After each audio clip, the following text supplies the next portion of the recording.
Agriculture Dinesh में एक बार फिर आपका स्वागत है। हम इस टाइम हैं लता कोल्ड स्टोरेज छिबरामऊ कन्नौज में। और जैसा कि विगत दिनों में आलू में गिरावट देखने को मिली, हर जगह बिक्री कमज़ोर हो गई, क्या मंडी हो क्या कोल्ड स्टोरेज हो, लेकिन घबराने की ज़रूरत नहीं है। आलू में एक बार तेज़ी देखने को मिलेगी, अभी समय बहुत है। काफ़ी प्लस पॉइंट हैं, उनके विषय में थोड़ी चर्चा करेंगे। क्या क्या प्लस पॉइंट हैं जिसमें आलू में तेज़ी आ सकती है। नंबर 1 कि अगेती फसल कम से कम 15 से 20 दिन लेट हो रही है यूपी की। वहीं पर ऊना होशियारपुर की अगर बात करते हैं तो ऊना होशियारपुर में अगेती जो फसल लगाई जाती है वो भी कमज़ोर है, यानी कि अभी तक बुवाई नहीं हो पाई है। अन्य जगह से जो फसलें आती थी उन्होंने भी कोई खास दबाव नहीं बना पाया मार्केट में। तो इस वजह से आने वाले समय में जो आलू की स्थिति है उसमें सुधार देखने को मिलेगा। फिलहाल जो है लता कोल्ड स्टोरेज में है, अभी अंदर चलेंगे, व्यापारी भाइयों से चर्चा करेंगे, मैनेजर साहब से चर्चा करेंगे कि आज की स्थिति क्या है, लता कोल्ड स्टोरेज में अभी तक कितनी निकासी हुई है और क्या पोजीशन बनी हुई है। लेकिन आने वाले समय में जैसा कि पिछले सप्ताह कानपुर मंडी की अगर बात करते हैं तो सोमवार से लेकर के शुक्रवार तक मंडी में दबाव रहा। बृहस्पतिवार को मंडी में आमदनी भरपूर थी और फिर भी बिक्री हुआ आलू, उस हिसाब से दबाव नहीं था जिस हिसाब से सोच रहे थे सभी लोग। 100 रुपये का मात्र दबाव मंडी में देखने को मिला। अब बात करते हैं कि आखिरकार ये सुस्ती क्यों है, क्या कारण है। इन विषयों पर चर्चा करने के लिए अभी अंदर चलेंगे और कुछ व्यापारी भाइयों से चर्चा होगी, पूछेंगे क्या कारण है, कैसी बिक्री है, क्या निकासी है लता कोल्ड स्टोरेज की। इन सब चीज़ों पर आइए बात करते हैं लता कोल्ड स्टोरेज के व्यापारी और मैनेजर। जैसा कि हमने आपको बताया कि इस टाइम हम लता कोल्ड स्टोरेज छिबरामऊ में हैं और यहाँ हमारे साथ प्रतिष्ठित व्यापारी अनुराग यादव जी हैं।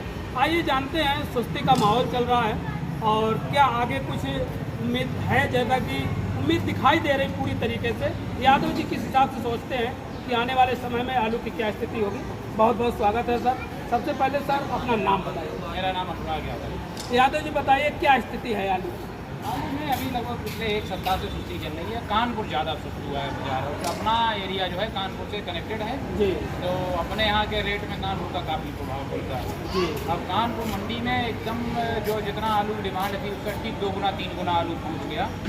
वो बिकने में अब जब मंडी में एक्सेस हो जाता है, आलू बढ़ जाता है तो उसमें बिकने में थोड़ा टाइम तो लगता है। अब सुना है कल कुछ सुधार हुआ था, आज अभी सुबह से बात नहीं हुई। कानपुर की अगर बात करें सर, डेली की अपडेट हम कानपुर की लेते हैं। सोमवार से लेकर शनिवार तक की, सोमवार को आमदनी 35 से 40 हज़ार थी और मंगलवार को 35 हज़ार, लेकिन बुधवार को आमदनी 60 मोटर के आसपास थी। हाँ, वो 60 मोटर जिस दिन का आमद हुई है, हाँ, उसी दिन से दिक्कत हुई है, क्योंकि कानपुर में लगभग 30-35 मोटर ही बिक पाता है। बिल्कुल बिल्कुल। हाँ, और ये जो 60 मोटर हो गई तो वो 25 मोटर एक्स्ट्रा हो गया। जी जी। 25 मोटर वो, फिर दूसरे दिन फिर 100 मोटर हो गई, दूसरे दिन 100 मोटर। हाँ, दूसरे दिन फिर उतनी हाँ। आ गई तो 100 मोटर हो गई। वो उसी चक्कर में बुधवार को 60 मोटर थे और बृहस्पतिवार को 100 मोटर बैलेंस। अच्छा, कानपुर आलू ज़्यादा नहीं पहुँच रहा था ना, तो कानपुर रेट भी ठीक था अभी तक। जी जी। अच्छा, किसानों का आलू यहाँ पे थोड़ा व्यापारियों ने भी कुछ सुस्त मांगा जी, और इस चक्कर में किसानों ने कटवा के कानपुर भेज दिया। कानपुर अपने एरिया का आलू बहुत ज़्यादा जाता है, कानपुर भेज दिया। वहाँ रेट अच्छे मिल रहे थे, हमारे यहाँ से भी थोड़े अच्छे मिल रहे थे रेट। तो इस चक्कर में वहाँ एकदम फिर ऐसे हो गया। ये किसानों का एक सिस्टम होता है कि जिस तरफ घूमते हैं उस तरफ वो घूम ही जाते हैं। बिल्कुल। तो कानपुर की तरफ घूम गए धीरे धीरे, वही एकदम बढ़ता चला गया आलू लगातार, और वो आलू बढ़ गया तो रेट डाउन हो गया। लेकिन शनिवार को सुधार हुआ मंडी में। शनिवार को कुछ सुधार हुआ है, लेकिन एक और समस्या है। केवल कानपुर ही इसका मुख्य कारण नहीं है जी। ये इसमें एक और समस्या है कि मंडियों में उठान नहीं है कहीं, ऊपर मंडियों में बिक्री नहीं है।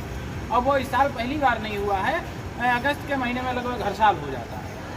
कुछ लोगों ने कहा है कि बंगाल के बॉर्डर बंद हुए फिर खोले गए, उसका असर देखने को उसका मिला। भी कुछ फर्क पड़ता है, लेकिन इतना ज़्यादा फर्क नहीं पड़ना चाहिए। जो लोकल की मंडियाँ हैं जी, जैसे अपने फैजाबाद है, गोंडा के आसपास कर्नेलगंज, कप्तानगंज और ये अपना नवाबगंज, मनकापुर, मस्के नवाब वगैरह, ये मंडियाँ जो छोटी छोटी जहाँ का अपने आलू की ज़्यादातर खपत छिबरामऊ के आलू की जिधर होती है, उधर मंडियों में बिक्री नहीं है। तो वहाँ तो बंगाल का आलू नहीं आया ना। तो मंडियों में बिक्री कम है, उसका रेट में फर्क है। अच्छा, गुजरात से क्या फ़र्क पड़ता है? कुछ लोग कहते हैं जैसे गुजरात कानपुर आलू आ गया गुजरात। नहीं, केवल कानपुर नहीं आ गया, कानपुर में आया है, इसके बाद अकबरपुर आया है, सुल्तानपुर आया है, फैजाबाद आया है, ऐसी छोटी छोटी मंडियों जी। में जहाँ 2-3 DCM की बिक्री थी, वहाँ 3-4 गाड़ियाँ लग रही जी। हैं गुजरात वाले आलू जी। की। तो उसमें समस्या तो आती है। अब उसने रेट खराब किए अपने यहाँ हालैंड के, जो अपने यहाँ हालैंड की डिमांड थी जी। वो उसने ख़त्म कर दी, क्योंकि उनका जो आलू अपने एरिया में आ रहा है सरको मीरा करके है जी। और वो हालैंड टाइप का आलू है और वो खाने में थोड़ा ठीक है, इतना ख़राब नहीं है, लेकिन उसको ग्राहक नहीं पसंद कर रहे हैं, जहाँ तक हमें वहाँ से जी, अपडेट जी, मिला है। बिल्कुल। ग्राहक पसंद नहीं कर रहे हैं, लेकिन 2-3 रुपये सस्ता होने के चक्कर में वो आलू बिक रहा है। गुजरात का सस्ता है। हाँ, गुजरात का 2-3 रुपये सस्ता, 2 रुपये सस्ता है। हमारे यहाँ के आलू से 2 रुपये सस्ता पड़ता है वहाँ। अच्छा, 2 रुपये सस्ता, इसी वजह से आदमी जो मीडियम वर्ग का आदमी है या गरीब तबके का है, फिर वो ये न लेकर के गुजरात वाला नहीं, हर आदमी चाहे मीडियम हो चाहे जी। खाने में 19-20 फर्क है, ज़्यादा जी। फर्क है नहीं। जी जी और हर आदमी ले लेता है वही आलू, देखने में अच्छा लगता है। अच्छा, आदमी को पता ही नहीं चलता है कि ये नहीं। कौन सा आलू है। हर नहीं। आदमी वैरायटी नहीं जानता। वैरायटी नहीं जानता है। बिल्कुल। खाने वाले किसान जो उपभोक्ता हैं जी। वो हमारे अंदाज से 90% उपभोक्ता नहीं जानते हैं अरे ये आलू सर, कौन हमें सा अभी है। तक आए वैरायटी पूरी तरीके से नहीं मालूम है। अगर देखा जाए नहीं, हम पूछते हैं आप लोगों को। जैसे कभी कभार बात होती है वहाँ पे जी। तो आम आदमियों से भी उस एरिया में जब जाते हैं तो बात होने लगती है ऐसी। अगर तो वो पूछते हैं वो कौन सा आलू क्या है, तो वो जानते हैं वही उन्हें लाल है और लंबा वाला पहाड़ी, कहीं कुछ लोग बोलते जी, हैं, जी, कुछ जी, लोग उसको एलार बोलते हैं, कुछ ऐसे बोलते रहते जी। हैं। तो उन लोगों को नहीं पता होता ये आलू कौन सा है। तो उन्होंने देखा लाल है लंबा है तो हालैंड ही मानते हैं। तो आने वाले समय में सर चांस दिखाई दे रहा है।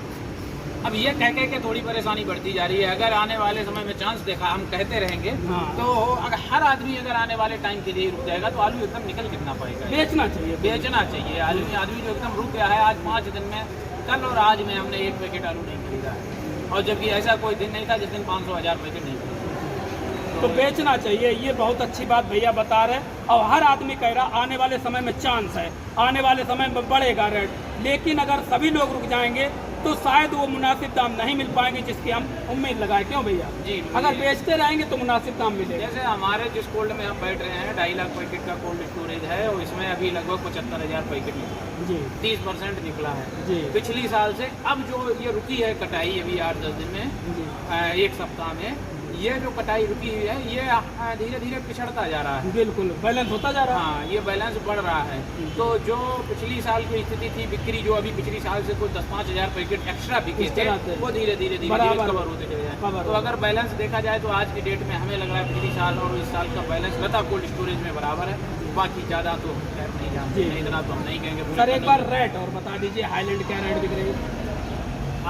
800 रुपये सफ़ेद आलू बिक रहा है हाइब्रिड, जी। अच्छा नंबर 1 का। जी जी और कंचन आलू 900 रुपये जी। और हालैंड आलू 1000 रुपये। ना बेचने वाले हैं ना खरीदने वाले, दोनों समस्याएं हैं। कुल मिलाकर ना बेचने वाले ना खरीदने वाले।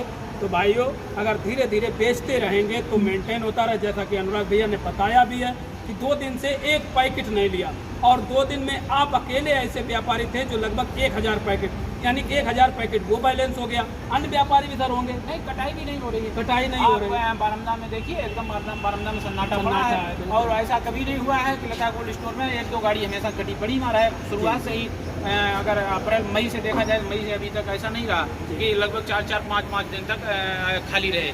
तो आज की डेट में हमें लग रहा पूरा कोल्ड स्टोरेज खाली है। बिल्कुल बिल्कुल। तो ये सब समस्याएं बढ़ रही हैं। तो ये हमारे बहुत अनुभवी अनुराग भैया के विचार थे, और सुनना चाहिए इन विचारों को, इस पर ध्यान देना चाहिए कि आलू को धीरे धीरे बेचना चाहिए। उसी में भलाई है, किसान की भी, व्यापारी की भी और कोल्ड मालिक की भी। तो धीरे धीरे अगर बेचते रहेंगे तो सही रेट में बेचता रहेगा। और चांस है, हम लोग कहते हैं चांस है, आगे महंगा होगा। इस पे ना ध्यान देते हुए, अपने विवेक से काम लेते हुए आलू को अगर बेचते रहेंगे तो चांस निश्चित है। तो बहुत प्रतिष्ठित और बहुत अनुभवी अनुराग जी के साथ